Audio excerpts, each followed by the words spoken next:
ప్రియమైన దేవుని బిడ్డలారా, కింద వచనం చూడమ్మా.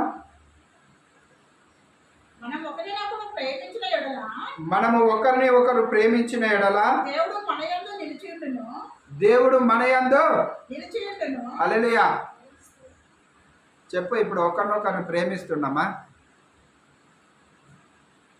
ఒకరినొకరిని ప్రేమిస్తున్నామా? ఒకరిని ఒకరు అప్పుడు అట్లా ప్రేమ కలిగి ఉంటే, ఒక ఆత్మీయత కలిగి ఉంటే ఏం జరుగుద్ది అని అంటే దేవుని ప్రేమ ఉంటుంది, దేవుడు వారి మధ్యలో ఉంటాడు కదా.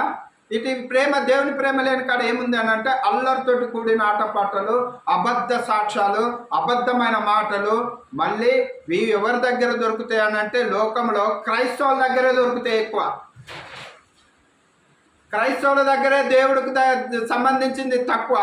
లోకానుసరమైన అబద్ధమైన మాటలు క్రైస్తవుల దగ్గర ఎందుకు ఉంటాయనంటే, మరి లోకానుసరంగా జీవిస్తున్న వారు అన్యులు దేవునికి భయపడతారు కాబట్టి వారు అబద్ధము దేవుని విషయంలో మాట్లాడరు. దేవుని బిడ్డల దగ్గర కూడా అబద్ధము చెప్పరు. వారికి దేవుడు అంటే భయం ఉంది. ప్రియమైన దేవుని బిడ్డలారా, భయం లేని వారు ఎవరే